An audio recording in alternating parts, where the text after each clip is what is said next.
Hello everyone, we are Group 4 and today we'll be discussing a major ethical theory that has shaped modern governance and society. And our topic is social contract theory. In this video, we'll define the theory, explore the origins, highlight key philosophers, apply it to real situations, and evaluate its strengths and weaknesses. Let's begin. Explanation of the theory. So, social contract theory is the idea that people live together in society in accordance with an agreement that establishes moral and political rule of behavior. This contract is what gives government the right to rule and citizens the obligation to obey in exchange for security or and protection of rights. Let's look at the three main philosophers behind this theory. Thomas Hobbes, John Locke, Jane and Jackson Rousseau. Thomas Hobbes believed of humans in a state of the nature, where selfish and violent. So to avoid the choice of people agreed to give up the freedom to strong. Roller is famous work in the lifetime. John Locke said people have the three natural rights: life and liberty and property. Government must protect this or citizen can be overthrow it.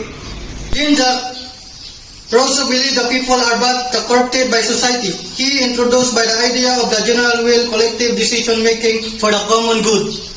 The core ethical question this theory explores is, how much freedom should individuals give up the benefits of living in organized society?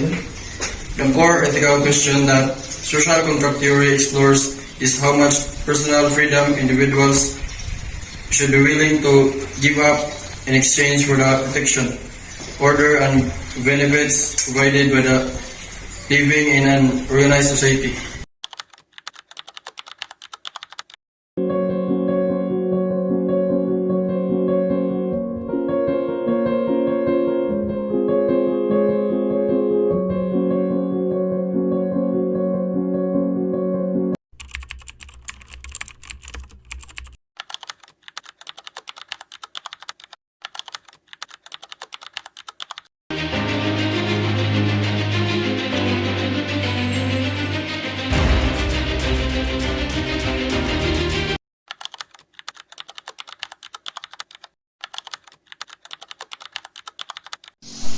So, this video shows how citizens follow government health protocols. Strength and weakness. Strength encourages cooperation and social order. Promotes the idea of government by consent. Weaknesses assumes people always consent the contract, but what about marginalized groups? Comparison with other theories. Unlike utilitarianism, which focuses on outcomes, social contract focuses on fairness and agreement. Unlike virtue ethics, which focuses on character, it's more about structure and justice. Summary. Social contract theory explains how and why people create societies. It's about balancing freedom with responsibility.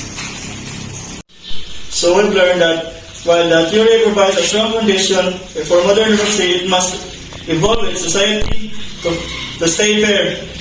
We realize that ethics is not just about right and wrong, but about how we live together as a community.